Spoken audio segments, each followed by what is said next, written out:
মাননীয় মন্ত্ৰী জয়ন্ত মল্ল বৰুৱা ডাঙৰীয়া ইয়াতে গোটেইখিনি পৰিদৰ্শন কৰি আজিৰ ভিতৰতে তেওঁলোকৰ ক্ষতিপূৰণ দিয়াৰ কাৰণে ব্যৱস্থা গ্ৰহণ কৰিছিলে।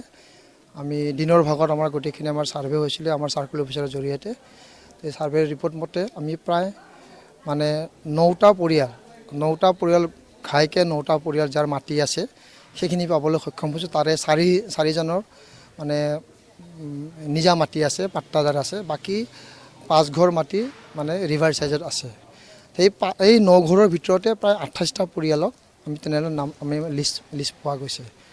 আৰু যিহেতু আমাৰ প্ৰথম অৱস্থাত যিসকল পাট্টাদাৰ আছে 4গৰাকীক আমি দিয়াৰ কাৰণে ইতিমধ্যে আমাৰ আজিয়ে মাননীয় মন্ত্ৰী মহোদয়ে যি নিৰ্দেশ দিছিল সেই মৰ্মে আমি জিলা প্ৰশাসন আৰু জাইকাৰ জৰিয়তে আজি প্ৰতিগৰাকী পৰিয়ালৰ ক্ষতিগ্ৰস্ত পৰিয়ালক আমি 4গৰাকীক আমি এতিয়া প্ৰদান কৰিম 1,20,000 টকা কৰি, যিটো আমাৰ SDRF বা আমাৰ DMৰ এক্টত আছে।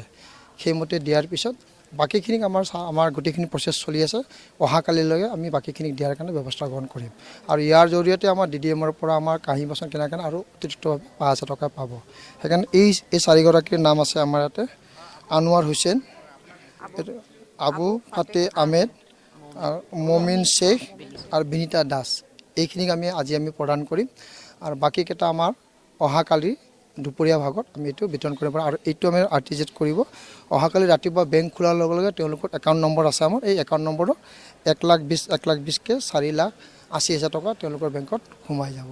এতিয়া যিহেতু ৰাতি হ'ল এইটো নহয়, সেইকাৰণে আমাৰ নিৰ্দেশ মতে আমি আজিয়ে প্ৰদান কৰিছোঁ। আৰু অহাকালিও ঠিক তেনেদৰে গোটেইকেইটা পৰিয়ালক প্ৰদান কৰা হ'ব।